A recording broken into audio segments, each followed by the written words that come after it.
Mirëmbrëma të gjithëve, ky është edicioni qendror i lajmeve, në studio jam me kolegun Harbi Alia. Mirëmbrëma Harbi. Mirëmbrëma Ola, shikues të nderuar, do të jem me kolegen Ola Bruko, më parë ju njohim së bashku me titujt kryesor. Kritika të kohëve të fundit ndaj ambasadës amerikane për mbajtjen e qëndrimeve të dyfishta lidhur me reformën në drejtësinë në Shqipëri u është përgjigjur Donald Lu. Përmes një deklarate për zërin e Amerikës, ambasadori u drejtohet politikanëve shqiptar që t'i japin fund ankesave dhe t'i futen punës për reformën në drejtësi. Partia Demokratike deklaron se 10 emrat e përzgjedhur për KLP dhe KLQ jo vetëm janë njerëz të afërm të Ramës, por kanë edhe probleme të rënda me ligjin dhe kushtetutën. Përmenden emrat të ish bashkëpunëtorëve të sigurimit të shtetit apo ish të dënuar. Ndonse më parë nuk është njohur me asnjë lidhje mes dy emrave të përfolur të botës së krimit si ai Emiliano Shullazi dhe Lulzim Berisha, një shkresë e prokurorisë mbi një referim të policisë në shkurt të vitit 2016 zbulon të tjera fakte. Në këtë kohë që policia dhe prokuroria hetonin Lulzim Berishën, ka qenë në burg. Studentët e fakultetit juridik marshuan sot nga mjediset e shkollës drejt vendit ku të dielën u vra shoqja e tyre Ariela Murati. Duke vendosur lule pranë fotografisë së saj, me lot në sy, shokët dhe pedagogët kërkuan t'i jepet fund dhunës mbi gratë. Sipas policisë dhe të afërmve, Ariela dhe Edicioni kishin patur një lidhje mbi 3 vjeçares, cilës vajza i kishte dhënë fund dhe i riu nuk mundi ta pranonte. Flasin për News24. Vëllai dhe daja i 23 vjeçarit, ndërkaq ky i fundit nuk ka asnjë përmirësim dhe ndodhet në gjendje koma në spitalin e traumës. Në Dragot të Pelenës vijojnë dita e dytë e gërmimeve për eshtrat e ushtarëve grek të luftës së dytë botërore. Çdo mbetje kockore dërgohet për ekspertizë në laborator dhe informacionet janë të rezervuara. Shoqata Çamëria paremron protest. Grabitja e një kamioni mbushur me lëndë kimike në Belgjik ka shkaktuar alarm në Europë. Në kamion ndodheshin 34.000 litra kimikate, të cilat mund të përdoren për ndërtimin e bombave.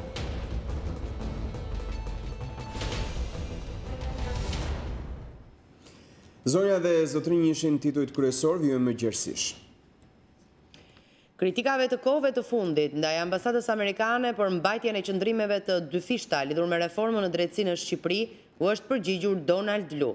Përmes një deklarate për zërin e Amerikës, ambasadori Lu drejtohet politikanëve shqiptar që t'u japin fund ankesave dhe t'i futen punës për reformën në drejtësi.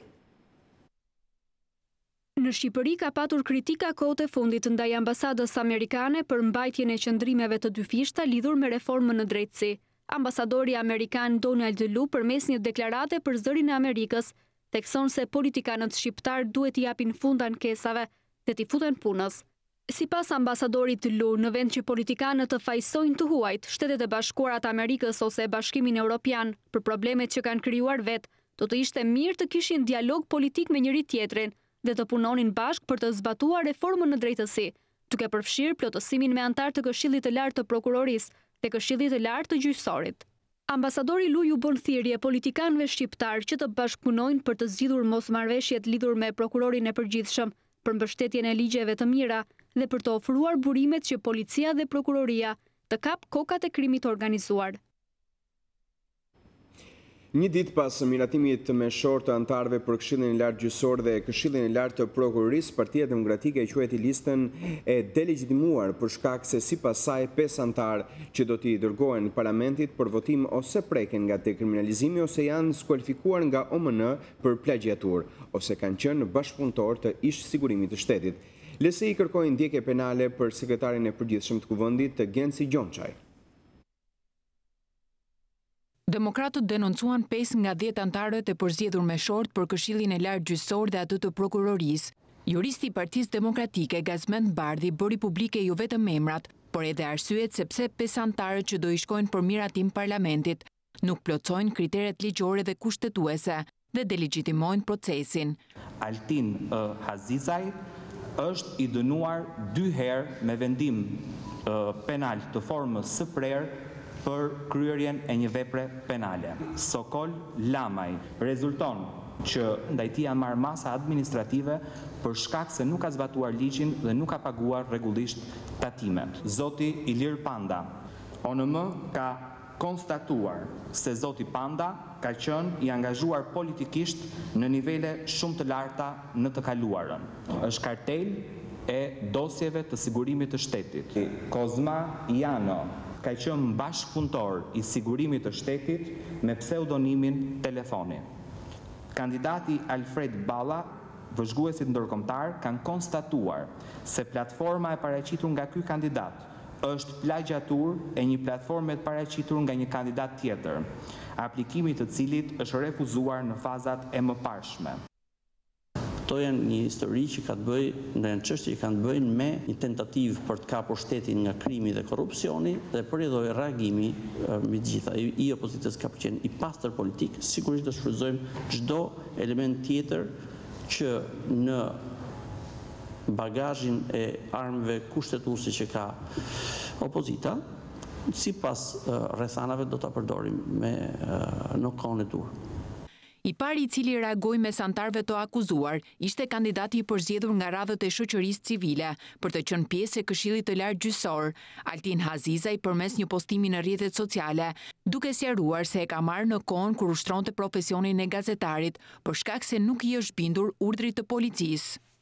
Lëvizja Socialiste për Integrim, ndryshe nga Partia Demokratike, nuk u mor me emrat por kërkoi ndjekje penale për sekretarin e përgjithshëm të kuvendit. I bëj thirrje këtu publikisht prokurorisë shqiptare të fillojë ndjekjen penale kryesisht për sekretarin e kuvendit të Shqipërisë, zotin Genci Gjonçaj, I cili ka manipuluar thellësisht të proces të përpinimit listave, që nga fsheja e rekordeve të kandidatëve, manipulimi I të dhënave të operacionit ndërkombëtar të monitorimit, ka shpërdoruar detyrën me pasojë shumë të mëdha që do të thotë kompromitim shumë të rëndë të reformës në drejtësi. Lista e plot me antarët për Këshillin e Lartë Gjyqësor dhe Këshillin e Lartë të Prokurorisë do I shkojë të njëjtën për miratim parlamentit. Për shkak të mungesës së konsensusit, ajo do të rrëzohet pasi sipas kushtetutës duhen 94 vota për ta miratuar. Procesi do të përsëritet sërish dhe nëse dështon, lista e tretë që do I dërgohet parlamentit do të miratohet automatikisht.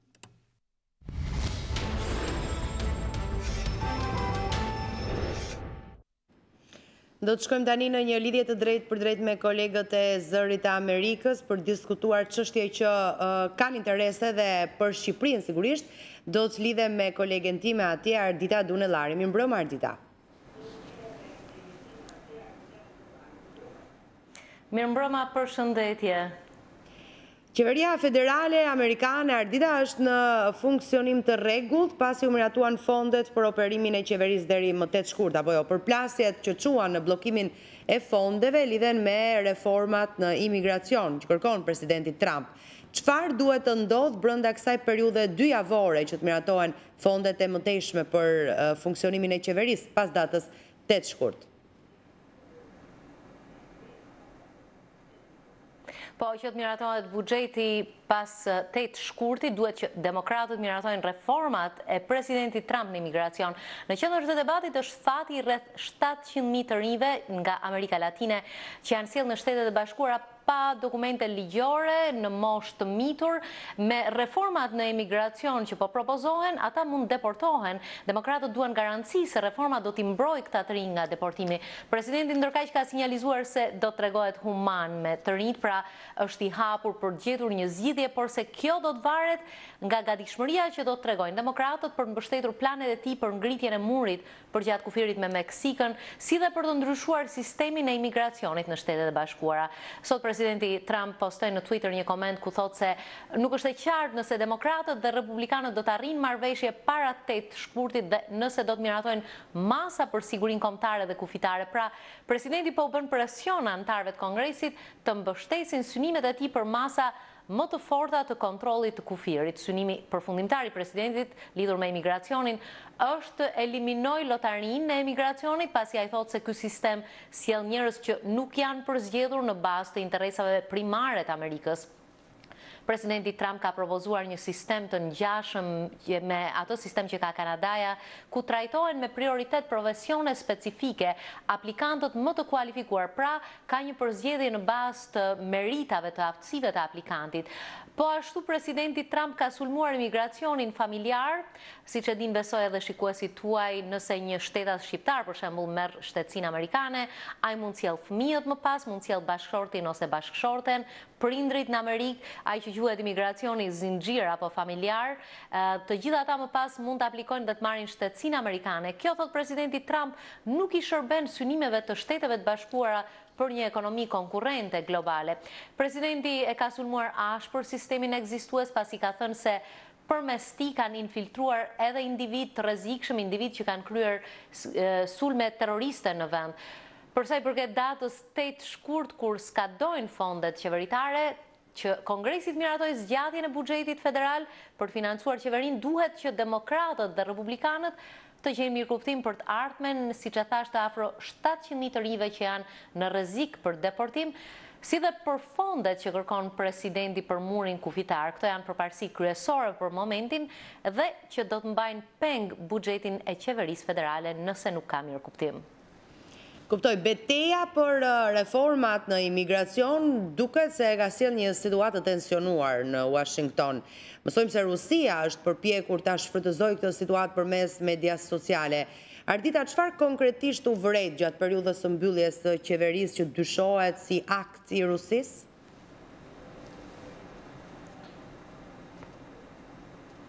Po, dyshohet se Rusia ka vazhduar me përpjekjet për të thelluar përçarjet politike këtu në Shtetet e Bashkuara, këto ditë kur Washingtoni po zihente me debatet nëse do të mbyllet apo jo qeveria, dhe gjatë 3 ditëve që u mbyll qeveria shtunë, diele, hënë, kur po diskutoi se kush e kishte fajin, kush e shkaktoi këtë, demokratët apo republikanët, filluan të qarkullojnë 2 hashtage, 2 llogari në Twitter, njëra që fajsonte senatorin demokrat Schumer, Chuck Schumer, për mbylljen e qeverisë, dhe tjetra që fajsonte përsëri zotin Schumer, i cili është demokrati më i lartë në Senat, se kishte shitur parime duke bërë marrëveshje me republikanët. Pra e fajsonin se përfundoi mbyllja e qeverisë dhe për marrëveshjen që ai bëri. Duhet thënë se këto 2 llogari nuk u krijuan nga hakerët rus, as nga faqe që kanë lidhje me rusët, por ajo që është interesante, pasi ishin krijuar ato, duket se u uzurpuan nga hakerët rus, faqe që lidhen me hakerët rus i përcollën, i promovuan këto hashtage duke rritur shumë trafikun në to. Ideja është për treguar se kishte në publikun amerikan një revoltim që senatori Schumer dhe kolegët e tij demokrat kishin pranuar një marrëveshje me republikanët. Kjo e përshtypjen se ka tensione të larta në popullat, se amerikanët në fakt pranojnë mbylljen e qeverisë dhe nuk duan kompromise mes palëve, pra ideja është për të tensionuar sa më shumë klimën politike. Aktivitetet të ngjashëm duket se kanë zhvilluar hakerët rusë edhe në lidhje me hetimet mbi Rusin. Tani po qarkullon intensivisht hashtagu "Nxirrni memorandumin", që lidhet me supozimet se ka pasur një memorandum të fshehtë nga Departamenti Amerikan i Drejtësisë për goditur fushatën Trump që të fitonte Hillary Clinton vjet gjatë zgjedhjeve. Par vjet, në 2016, pa diskutim që ky është aktivitet problematik, pasi gryen besimin e popullatës tek institucione demokratike, shton polarizimin politik këtu në Shtetet e Bashkuara. Aktivitet të tillë ka kryer Rusia dhe në procese zgjedhore në Evropë, dhe më së fundmi është vërejtur në referendumin për pavarësinë e Katalonjës në Spanjë. Analistët thonë se përpjekjet e Rusisë po bëhen gjithnjë më të sofistikuara, por ndërkaq të mos harrojmë edhe FBI-a dhe agjencitë inteligjente amerikane po e ndjekin këtë aktivitet dhe kanë thënë se po përgatiten për reagimin e tyre ndaj Rusisë. E qartë, Ardita, faleminderit për këtë bashkëbisedim të zhvilluar bashkë, ju uroj punë të mbarë. Faleminderit edhe juve, mirupafshim, punë të mbarë.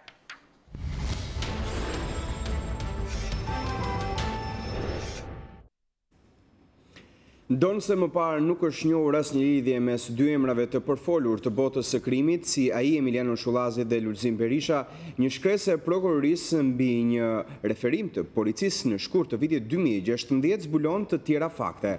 Bëhet fjalë pikërisht për informacione në këtë kohë që policia dhe prokuroria hetonin Lulzim Berisha ka qenë në burg. Në shkurt të 2016, policia kishte dyshime se Emiliano Shullazi bashkëpunonte në aktivitetin kriminal me Lulzim Berishën dhe Plaren Dervishajn. Informacionet për këto emra ju përcollën prokurorisë për krime të rënda. Konkretisht, më 26 shkurt të 2 viteve më parë, referohej informacion shtesë për llogari të procedimit penal numër 26, në të cilin i jepeshin të dhëna për përfshirjen në veprimtari kriminale të Berishës, Shullazit dhe Dervishajt. Një fakt i tillë doli në dritë në procesin gjyqësor ndaj Shullazit dhe miqve të tij, teksa prokuroria paraqiti provat shkresore plot 19 faqe material. Por ndërsa Shullazi u vu në pranga në maj të 2016 dhe po përballet me akuzat, situata për ish-kreun e bandës së Durrësit mbetet e paqartë. Nuk ka informacion nëse prokuroria e hetoi Berishën dhe kunatin e tij Dervishajn apo vijon ende ti ketë persona nën hetim. Duhet theksuar se në kohën kur Lulzim Berisha dyshohej se bashkëpunonte me Shullazin, ndodhej në burg duke vuajtur dënimin për krimet që kreu, teksa drejtonte bandën e Durrësit për t'u liruar me kusht një vit më vonë. Avokatët e Shullazit dhe të pandehurve të tjerë i kundërshtuan probat e akuzës. Madje jo pa ironi, mbrojtësi ligjor Ravik Gurra tha se prokuroria me dajre dhe me lodër shkon nga Tirana deri në Shkodër, duke nënkuptuar një nivel të dobët profesional të mënyrës se si funksionon prokuroria. Avokatët kërkuan kohë për të paraqitur me shkrim kundërshtimet e tyre për provat e prokurorisë. Shullazi dhe miqtë e tij akuzohen për gjobvënie në kuadër të grupit të strukturuar kriminal, shkatrim të pronës me eksploziv dhe kërcënimin e profesorëve, Mynir Koni dhe Dhorikule. Procesi ndaj tyre është drejt fundit, por përpara se të mbyllet me gjas, gjykata do të dëgjojë dëshminë e ish-kryeministrit Sali Berisha e kërkuar si provë nga pala mbrojtëse. Avokati i mbrojtës Ardian Vishaj ka bërë rekurs në gjykatën e lartë duke kërkuar lirimin e gjyqtarit Shkëlqim Miri për shkak të gjendjes së rënduar shëndetësore. Edhe në gjykatën e krimeve të rënda është paraqitur sërish kërkesa për zëvendësimin e masës për Mirin me argumentimin se prej 2 muajsh prokuroria nuk ka bërë asnjë veprim dhe nuk e ka marrë asnjëherë në pyetje. Sipas argumentave të avokatit, gjyqtari Miri vuan nga një sëmundje e rëndë tumorale në kokë. Kjo është kërkesa e tretë nga avokati, i cili këmbgul për lirimin e klientit të tij pavarësisht refuzimit që u bë nga shkallët e tjera të gjyqësorit. Gjyqtari Shkëlqim Miri u arrestua në nëntor të 2017 me akuzën e korrupsionit dhe mos deklarimit të pasurisë. Gjatë kontrollit në banesën e tij, policia i gjeti Mirit rreth 300 milion lekë.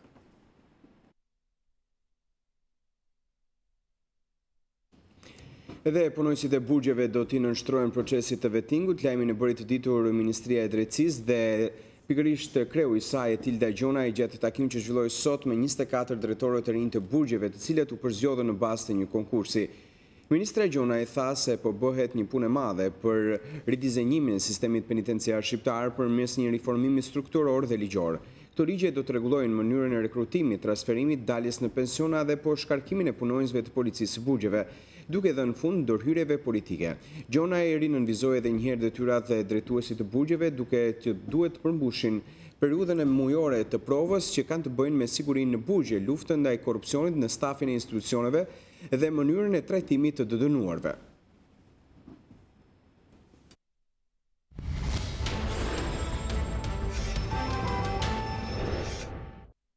Ndrojmë temën e informacioneve tona. Studentët e fakultetit juridik marshuan sot drejt vendit ku të dielën u vra shoqja e tyre Ariela Murati. Duke vendosur lule pranë fotografisë së saj me lot në sy, shokët dhe pedagogët mbajtën 1 minutë heshtje dhe kërkuan të jepet fund dhunës mbi gratë. Të heshtur, me fotografinë e Arielës dhe lule në duar, student dhe pedagog të drejtësisë kanë marshuar mëngjesin e kësaj të marte në këmbë, nga fakulteti i drejtësisë deri pranë fakultetit të mjekësisë, pikërisht në vendin ku 2 ditë më parë Aldison Belulaj i mori jetën shoqes së tyre.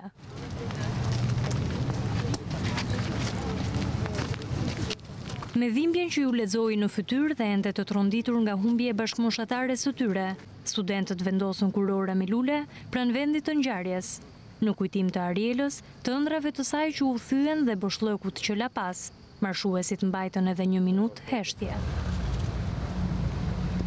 Student dhe pedagog ndan kujtimet dhe ndjesitë e tyre për Arielën, teksa e cilësuan marshimin edhe një kërkesë për t'u vënë drejtësi për shoqen e tyre, si dhe vajzat e gratë që mizorisht kanë humbur jetën. Ariela ishte një vajzë e shkëlqyer, ishte një nxënëse shumë e mirë, e cila diti me rezultatet e saj dhe me sjelljen e saj të vlerësoj dhe ato që ka prindrit, sakrificën e prindërve të saj. Ne në fakt marshojmë sot këtu, jo vetëm për jetën e Arielës, por për jetën e gjithë atyre të cilave krimi, makabriteti i ka prerë rinin në mes. Ajo do t'jetë prezente me ne në leksione, do t'jetë prezente me ne në seminare, në të 2 sezonet e ardhshëm, do t'jetë prezente me ne edhe kur të diplomohemi, sepse shpirti saj do t'jetoj për gjithmonë me ne bashkëmoshatarët e saj.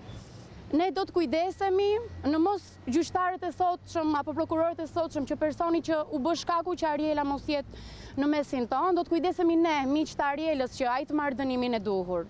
Ngjarje e rëndë që këputi në mes jetën e Ariela Muratit ndodhi para Fakultetit të Mjekësisë rreth pasdites së 21 janarit.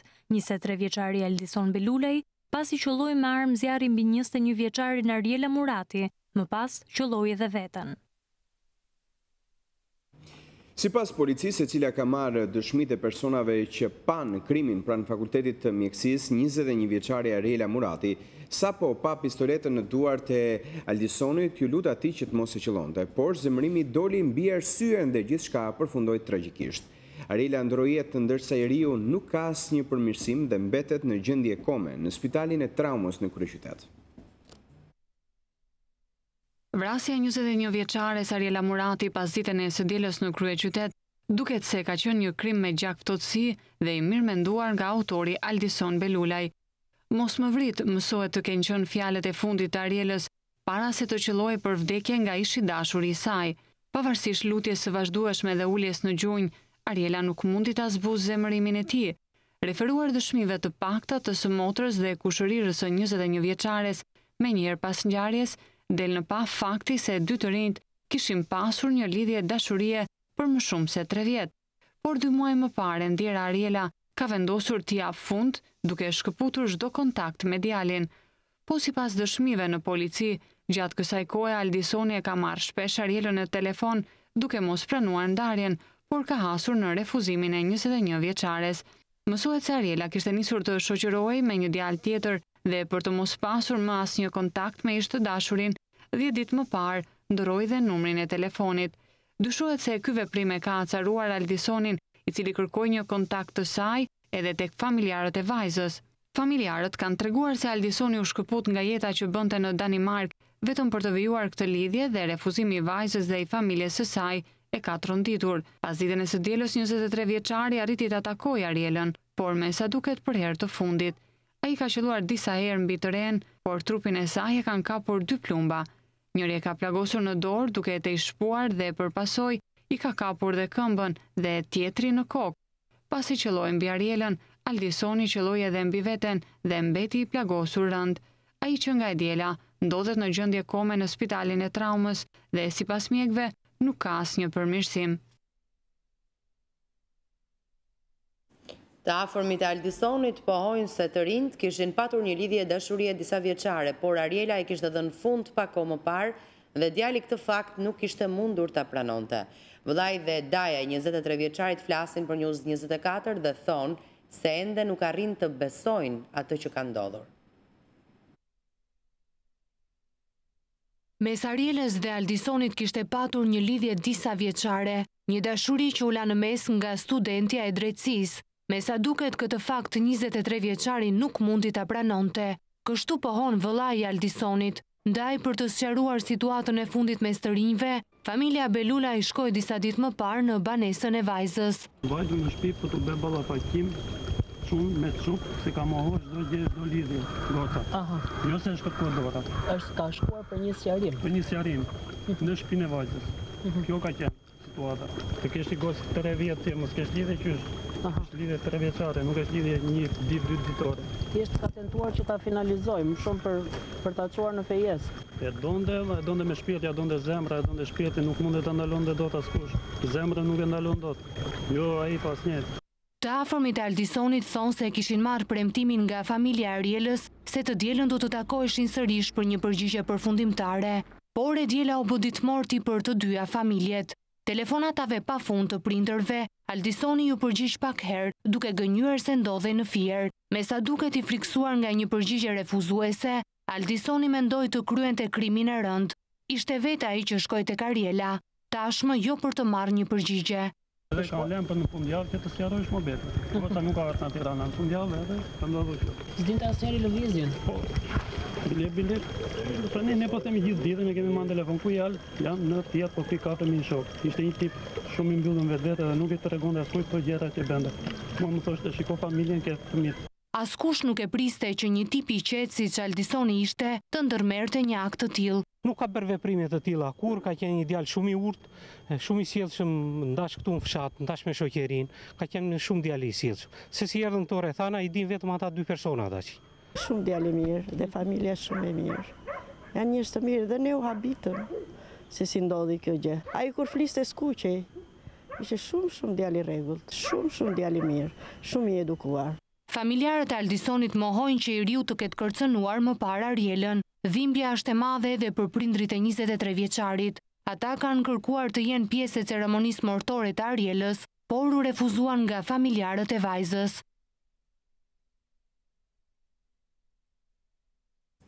Konflikti midis dy nxënësve në shkollën e Qerem Çabej në kryeqytet ka vënë në lëvizje drejtorinë vendore të policisë së kryeqytetit në mënyrë që të shmangë të tilla ngjarje. Drejtoria e Tiranës ka shpërndar një udhëzim sipas të cilit çdo komisariat duhet të marrë informacion në shkolla për nxënësit problematik dhe të dhunshëm në mënyrë që ata të jenë të identifikuar.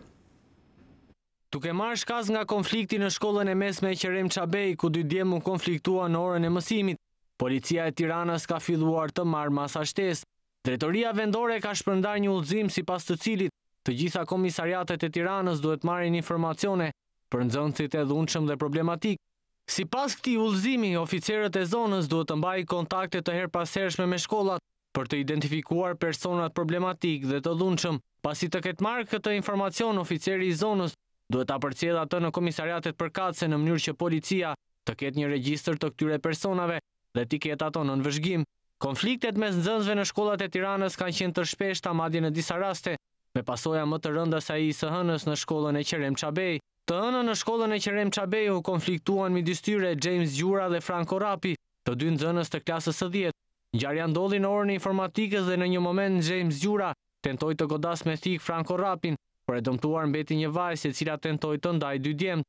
Franco Rapi u shoqërua nga policia më njëherë pas ngjarjes, ndërkohë që Gjura u largua nga shkolla për të shkuar vetë më pas në polici dhe për të dhënë dëshminë e tij mbi ngjarjen. 5 nxënës të shkollës 9 vjeçare Eftali Koçi në Durrës janë paraqitur me simptoma helmimi në spital. Nxënësit e klasës së 5 kanë ndjerë shqetësime pasi konsumuan produkte ushqimore tregtare ambulante pranë shkollës. Fëmijët kanë patur dhimbje të vjella dhe janë transportuar me njerë në urgjencën e Durrësit. Pasi kanë marrë mjekimin, nxënësit u dërguan në përbanesa pa probleme serioze për shëndetin. Policia Sakaq ka njoftuar autoritetin kombëtar të ushqimit, e cila në bashkëpunim me drejtorinë e shëndetit publik ka marrë mostra të ushqimeve për t'i analizuar me qëllim zbardhjen e shkaqeve të helmimit. Ministria e Arsimit në një reagim ndërkohë për mediat sqaron se u njoftua Instituti i Shëndetit Publik për ngjarjen dhe Policia Bashkiake për largimin e ambulantëve. Edhe drejtori i shkollës Eduard Prenga tha për News24 se ka apeluar disa herë Policinë Bashkiake për largimin e ambulantëve. Drejtori bën me dije se 3 prej fëmijëve janë rikthyer mësimit, ndërsa 2 prej tyre nuk janë paraqitur këtë të martë në shkollë. Një fëmijë mitur vetëm 8 vjeç në Cakran të Fierit ka rënë pre e dhunës 2 grabitësve të cilët kanë tentuar të rrëmbejnë kursimet e fëmijës. Grabitësit kanë përfituar nga mungesa e prinderve të cilët ishin larguar me ambulancë pasi nëna e të miturit kishte probleme shëndetësore. 2 persona të maskuar janë futur në banesën e 42 vjeçarit me iniciale LH, ku kanë gjetur vetëm fëmijën 8 vjeçar. Ata kanë ushtruar dhunë fizike dhe psikologjike mbi voglushin që ky fundi tu tregonte vendin se ku ishin fshehur paratë e familjes. Pasi kanë kontrolluar dhe nuk kanë gjetur që gjë, grabitësit janë larguar. Prindrit e gjetën në fëmijën të traumatizuar dhe çuan menjëherë në spital, ku pas kontrollit të mjekëve nuk janë konstatuar dëmtime serioze. Ndërkaq policia po punon për identifikimin e autorëve.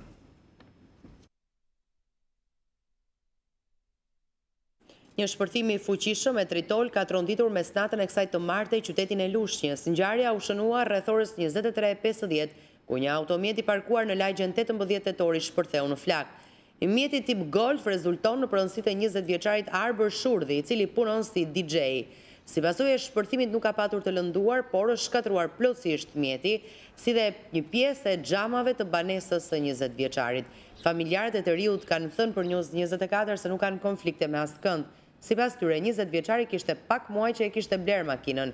I riu njihet si tipi qetë dhe jo problematik në zonë, pa precedent penal. Sipas policisë, lënda plasëse ishte vendosur mbi kofanon e makinës dhe mendohet se ka qenë ndezur me një fitil, po hetohet për të zbardhur motivet dhe identifikuar autorët e ngjarjes.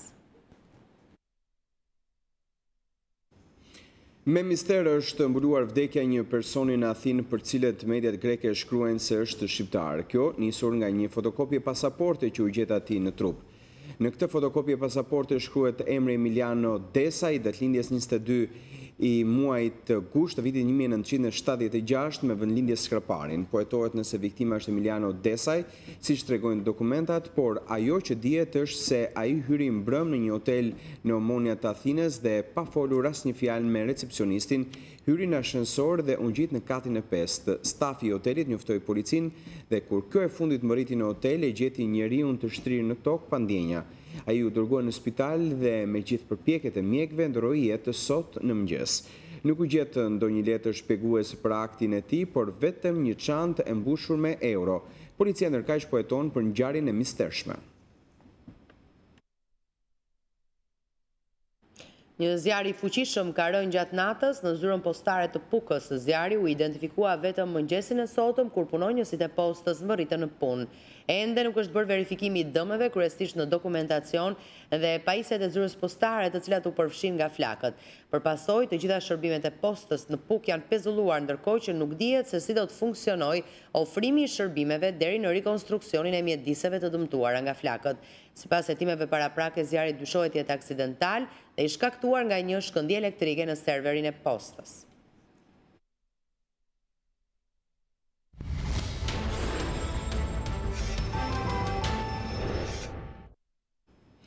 Në fshatin Vëri të qytetit të Fierit kanë vjuar edhe sot protestat kundër ndërtimit të impjantit të mbetjeve. Banorët shprehen të vendosur që të mos lejojë ndërtimin e impjantit. Në mbështetje të banorëve dolën edhe kryetarët e partive opozitare, Basha dhe Kryemadhi. Banorët e fshatit Vëri në Fier kanë vjuar protestat kundër ndërtimit të impjantit të mbetjeve. Ka edhe një peticion të çdo shtëpie të këtij fshati që është prerur kundër ndërtimit të impjantit të mbetjeve në këtë fshat. Është e paprecedent dhe është kriminale ta arrestosh njerëzit në shtëpi, pse rinë në shtëpitë e tyre apo pse mbrojnë jetën e tyre. Protestat do vazhdojnë deri në moslejimin e ndërtimit të këtij impjanti dhe ky impjant nuk do lejohet që të ndërtohet. Dhe premtimi që na ka dhënë që nuk do t'i bëj, të vijë këtu të përballet me popullin dhe t'i thotë popull, unë vërtet thash po unë nuk kam gënjur dhe u kam mashtruar. Ne me këtë tokë po ushqehemi, nuk ish puna se ne kemi mundësi për të ushqyer me tjetër je. Prandaj ne tokës tonë do t'i dalim për Zot. Pas arrestimit të 4 protestuesve për kundërshtim të efektivëve, banorët irrituar thonë se nuk do të lejojnë ndërtimin e inceneratorit, pasi e konsiderojnë të rrezikshëm për zonën. Protesta e banorëve është mbështetur edhe nga kryetaria e Lëvizjes Socialiste për Integrim, Monika Kryemadhi. Së bashku me protestuesit, Kryemadhi përshkoi në këmbë rrugën prej 2 kilometër drejt vendit ku parashikohet të ndërtohet inceneratori. Kjo është një betejë që do ta fitoni ju. Beteja nuk fitohet as duke vajtur në gjykat. Se në gjykat i thret gjyqtarët një nga një ai. Betejën do ta fitojmë ndryshe. Do ta fitojmë duke qenë gjithë bashkë. Do t'ju thrisni edhe deputetëve socialistë, do ju thrisni edhe atyre demokratëve, gjithë. S'ka rëndësi. Ju do t'ju them dhe unë, do t'ju kërkoj dhe unë, që të vinë dhe ata, ditën e njëjtën në parlament do t'ju them. Shkoni atje takoni njerëzit. Protestën e fierakëve mbështeti edhe kryetari demokrat Lulzim Basha.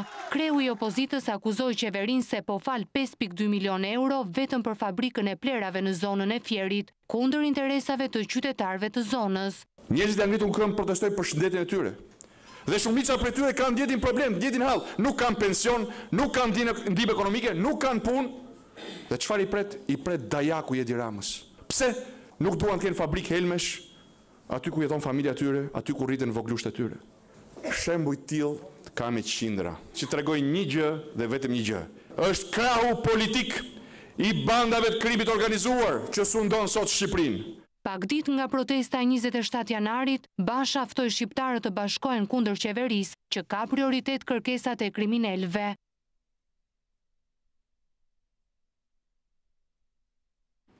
Policia e shtetit është vënë në lëvizje për protestën e lajmëruar nga opozita të shtunë në orën 12. Synimi do të jetë identifikimi i personave të dhunshëm që mund të marrin pjesë në protestë dhe mbajtja nën kontroll e tyre. Opozita e bashkuar e kryesuar nga Partia Demokratike dhe Lëvizja Socialiste për Integrim kanë lajmëruar zhvillimin e një proteste ditën e shtunë në bulevardin Dëshmorët e Kombit para kryeministrisë. Protesta do të mbahet në orën 12 dhe ka vënë në lëvizje policinë e shtetit dhe atë të Tiranës. Opozita ka thënë se protesta nuk do të jetë e dhunshme, megjithatë policia e shtetit po përgatitet për çdo variant dhe ka filluar të marrë masat e saj. Përveç masave standard që merren zakonisht në rastet e protestave të partive politike, si bllokimi i qarkullimit apo dhe përcaktimi i vendqëndrimit të protestuesve që vijnë nga rrethet, policia po punon edhe në drejtime të tjera. I pari është ai identifikimi të protestuesve që pritet të vinë në protestën e 27 janarit. Në vëmendjen e policisë është identifikimi i personave të dhunshëm që pritet të vinë në protestë. Synimi është që këto elemente të jenë në vëmendjen dhe kontrollin e uniformave blu çdo moment, nëse do të tentojnë që të krijojnë ndonjë situatë të dhunshme. Me sa duket udhëzimi vjen pas ngjarjeve që ndodhën në protestën e mëparshme të opozitës para parlamentit, ku efektivet e policisë u goditen me mjete të forta, madje disa prej tyre u dëmtuan. Në protestën e 27 janarit pritet të angazhohen forcat e policisë së Tiranës, të rretheve dhe ato të ndërhyrjes së shpejtë. Kjo është protesta e dytë e opozitës brenda 2 muajve. Në muajin dhjetor u organizua një protestë para parlamentit kundër zgjedhjes së Arta Markut si prokurore e përgjithshme e përkohshme.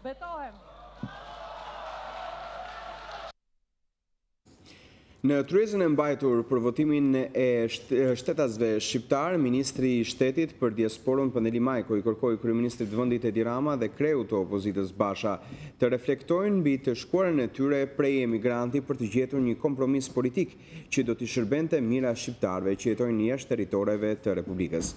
Kompromisi nuk duhet të friksojë asnjë, tha ministri. Liderët e opozitës nuk kishin dërguar përfaqësues në tryezën e diskutimit mbi votimin e emigrantëve, por ministri për diasporën nuk kërkoi të mos kenë frikë nga kompromisi për bashkombasit. Për të zbutur qëndrimin e palëve, Pandeli Majko i kujtoi Ramës dhe Bashës të shkuarën e tyre prej emigranti. 2 kryetarët e partive të mëdha vinë me përvoja migracioni, gjë që besoj që kjo si risi edhe si cilësi është një nxitje që ata duke reflektuar të kaluarën e tyre të japin dhe të angazhohen për një kompromis të rëndësishëm, e cila nuk ka të bëj me qeverinë nëse është e majtë apo është e djathtë. Ka të bëj me votues, me drejtën e votës dhe drejta nuk ka ngjyrë politike. Për shkak të mungesës së kolegëve opozitar, socialistët zgjodhën të mos japin propozime konkrete. Konkret në propozime ishte ministri i Brendshëm Fatmir Gjafa, i cili listoi si çështjen më kryesore në proces identifikimin e vendodhjes së emigrantëve. Dua të sjell në vëmendje që aspekti parësor i sistemit të votimit të emigrantëve është identifikimi i vendodhjes së tyre. Në varësi të modelit votimit të emigrantëve që duam të zgjedhim, a do të kërkohet atyre që paraprakisht të regjistrohen si votues me qëllim që ata të përfshihen në listën e zgjedhësve, apo automatikisht ata do të jenë në listën e zgjedhësve sikurse është sot. Këto, por dhe shumë çështje të tjera teknike, kërkojnë një adresim të shpejtë dhe të përshtatshëm. Në rolin e arbitrit, OSBE i kujtoi politikanëve shqiptar se koha për të vendosur për votimin e emigrantëve është tani dhe jo 2-3 muaj para zgjedhjeve. Tash është momenti.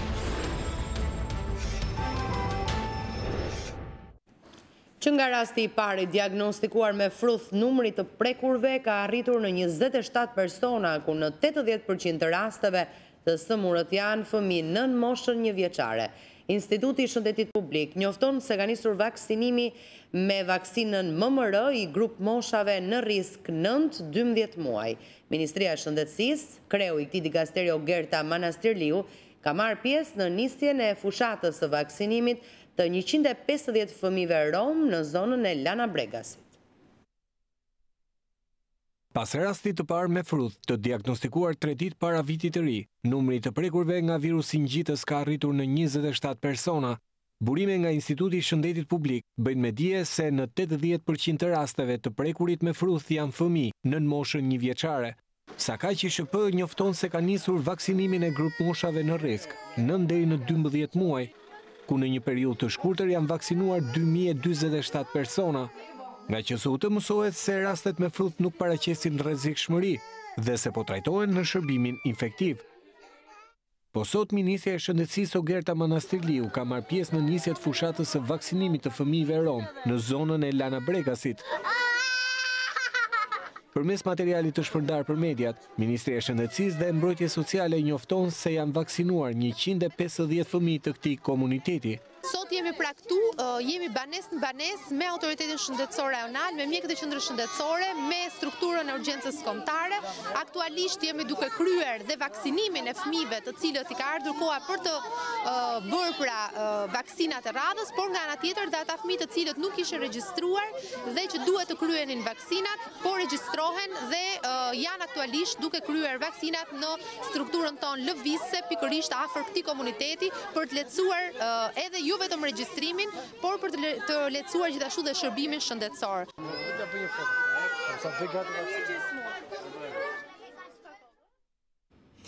Sëmundja e gripit shpërthen çdo vit dhe më të rrezikuar janë fëmijët. Mjekja neonatologe e Spitalit Amerikan 3 jep disa këshilla se si t'i mbroni dhe t'i trajtoni fëmijët tuaj në këto ditë virozash.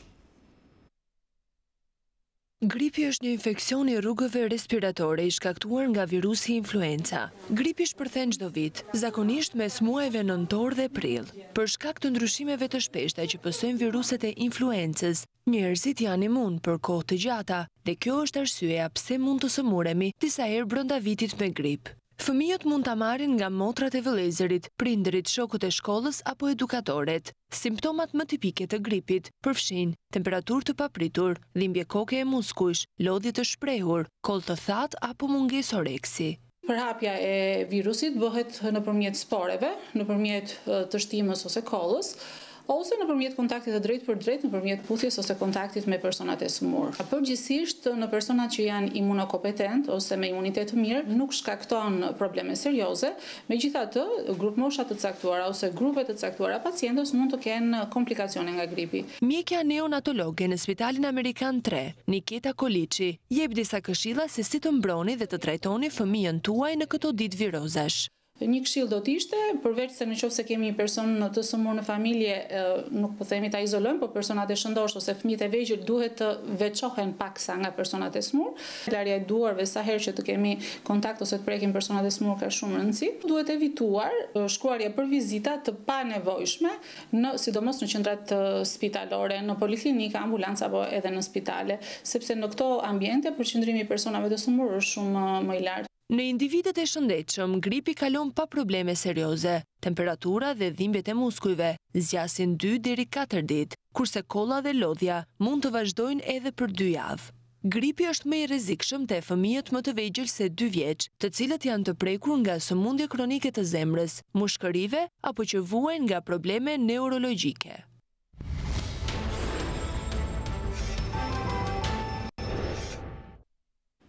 Në ditën e dytë të gërmimeve në luginën e Sajmolës në Tepelen janë nxjerrë në sipërfaqe 5 skelete, 2 prej të cilëve janë identifikuar. Familjarët dhe ushtarëve grek thonë se kryetarët e kompanive kishin medaljone, ndërsa ushtarët e thjesht vetëm letër njoftim.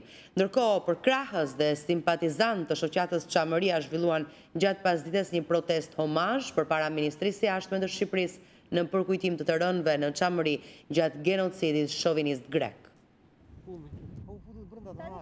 Në luginën e Sajmolës në Tepelen vijon gërmimi për gjetjen e eshtrave të ushtarëve grek të rënë gjatë luftës italo-greke. Edhe pse zyrtarisht palët shqiptare dhe greke nuk kanë dhënë informacione mbi gërmimet dhe gjetjet, burimet të News24 pohojnë gjetjen e 5 skeleteve, 2 prej të cilëve janë identifikuar.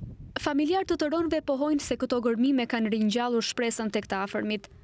Lefter Zafiri i takon brezit të dytë të një ushtari grek që la kockat në luginën e Dragotit.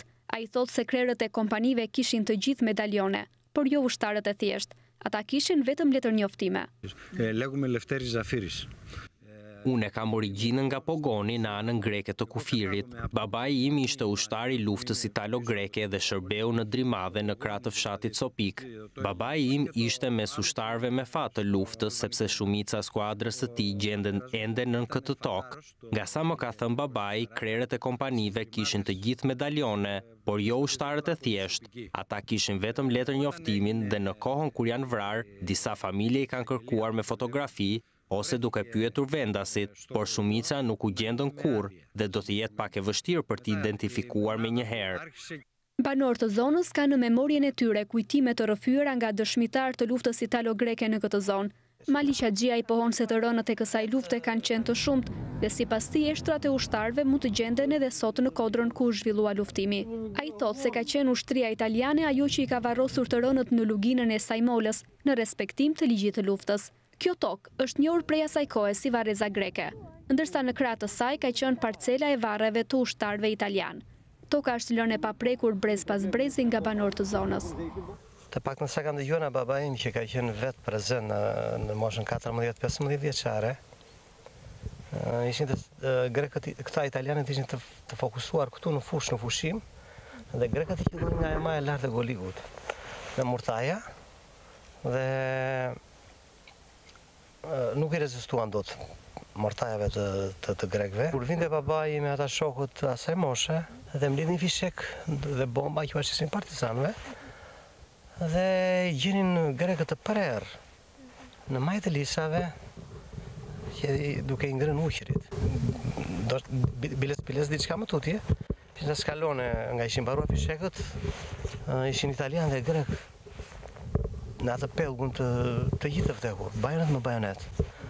Gjithë zona këtu e dinje, këtu janë varret e grekut. S'është punuar as në kohën e kooperativës, nuk është ndarë si tokë me ligjin 7501, dhe ka qenë gjithmonë varres grekash. Kurse ky memorial gjithmonë ka qenë italianëve. Të gjallëve të vdekurve të divizionit Uqërit e Toskanës. Ky është dedikimi vendosur në memorialin e ngritur nga italianët në fushën e Sajmolës, në kujtim të betejës së zhvilluar në këtë vend, prej të cilit sot kanë mbetur vetëm rënojat. News24 sjell për herë të parë foto të pamjes origjinale të këtij memoriali. Pritet që rezultatet e para për identitetin e eshtrave të gjetura të mbërrin pas 10 ditësh të parë të gërmimeve. Për të gjithë skeletet që nuk do mund të identifikohen prej medaljonëve, do të ketë analiza të mëtejshme ADN-je. Në asnjë vend, ushtarët e rënë në një vend tjetër nuk rrinë në atë vend. E mos harrojmë faktin që ato kanë ardhur si pushtues në Shqipëri. Ulën flamurin shqiptar, vun tabelat greke. Po mirë për zotin Kocias, nuk vlen të vrarë dhe të masakruarit në Çamëri. Nuk mund ta lejojmë dot që mos vlen dot për ministrin tonë të jashtëm. Ne kemi kërkuar ka herë që të ketë një varrezë për shqiptarët e Çamërisë. Po edhe para zotit nuk duhet t'i lejmë njësoj. Ka një rezolut për shqiptarët e Çamërisë që i detyron autoritetet shqiptare që të kërkojnë të drejtat e atdheut tonë. Atdheu jonë është atje. Nuk mjafton thjesht deklarimi i heqjes ligjit luftës. Por pala shqiptare do të jetë e vëmendshme që të heqë të gjithë efektet e ligjit luftës. Ne do të vazhdojmë deri në fund. Sot e kemi bërë një protestë e cila është homazh. Do na detyrojmë që të bëjmë të tjera shumë të mëdha dhe shumë të forta. Dhe ne nuk do të rreshtim së kërkuari të drejtat tona. Kemi duruar 70 vjet apo 76 vjet. Po unë mendoj gjithmonë që durimi ka një kufi. Se deri dje na e kaluan në Parlamentin e Shqipërisë edhe u bën më çam se sa çamët. Sot e mbajnë si çmçakiz në gojë. Çamëria ka djem dhe vajza që i dalin për Zot. Mos mendoni që do ja lejmë të negociojë dikush tjetër për ne.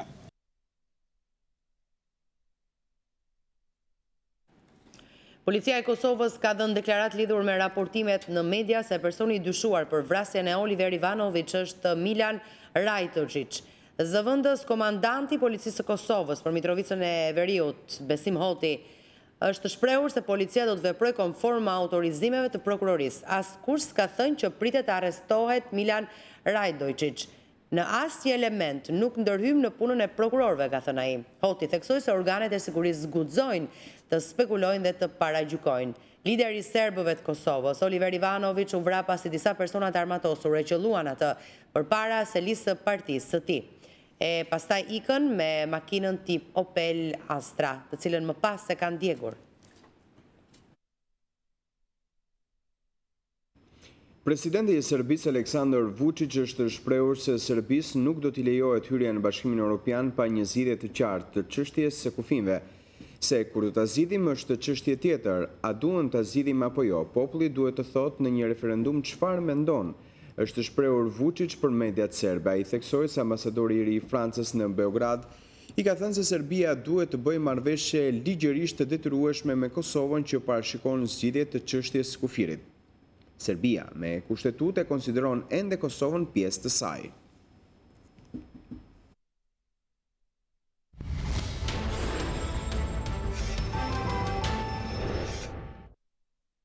Kryeministri Edi Rama është takuar në portin e Durrësit me peshkatar nga Shkodra, Saranda, Lezhë dhe Vlora. Rama tha se shumë shpejt do të nisë ndërtimi i markatave moderne të peshkut në portet kryesore e bashkë me të edhe subvencionimi i peshkatarëve për çdo kilogram sardele. Bashkë me premtimet, kryeministri nuk ka harruar të thumbojë kundërshtarët politik si dhe protestën e opozitës që do të mbahet më 27 janar përpara selisë së qeverisë.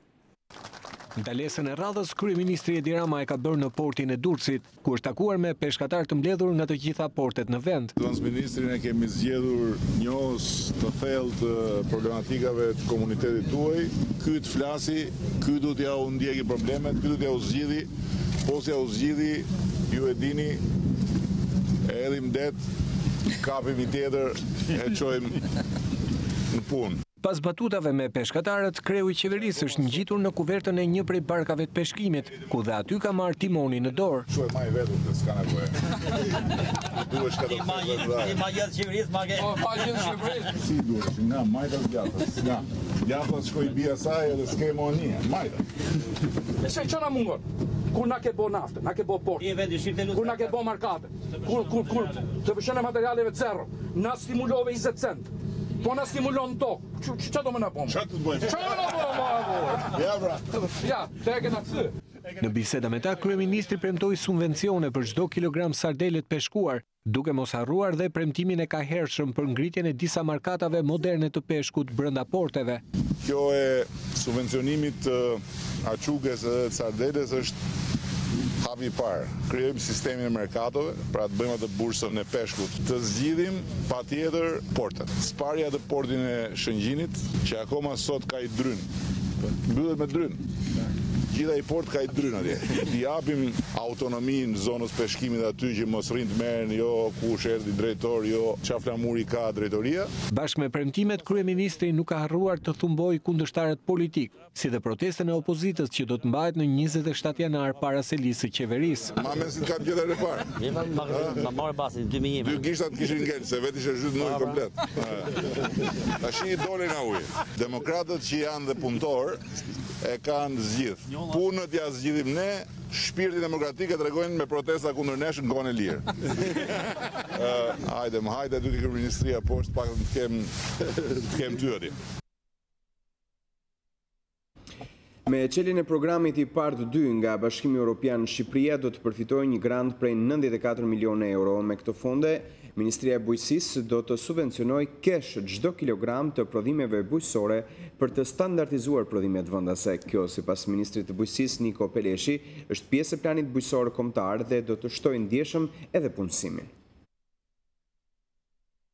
Produktet bujqësore që do të arrijnë standardet e cilësisë do të nxiten nga qeveria, duke dhënë subvencionim me para në dorë. Në një konferencë për shtyp, ministri i bujqësisë Niko Peleshi tha se është duke u përgatitur lista për prodhimet që do të subvencionohen, ndërsa po ashtu do të ketë mbështetje dhe për sipërmarrje të mëdha investimi në ferma.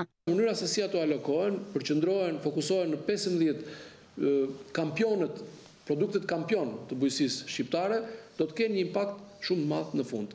Në total, ministri Peleshi tha se janë 94 milionë euro fonde që do të jepen gjatë këtij viti. Dritare të hapur financimin, e cila kanë frikë se është më e madhe se sa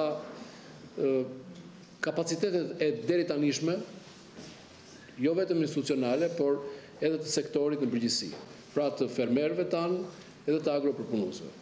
Ministri i Bujqësisë dhe Zhvillimit Rural Niko Peleshi deklaroi se çelja e parë e aplikimeve do të jetë në pranverë, ndërsa bëri thirrje fermerëve dhe agropërpunuesve të bëjnë gati projektet së bashku me planet e biznesit për të përfituar nga këto fonde.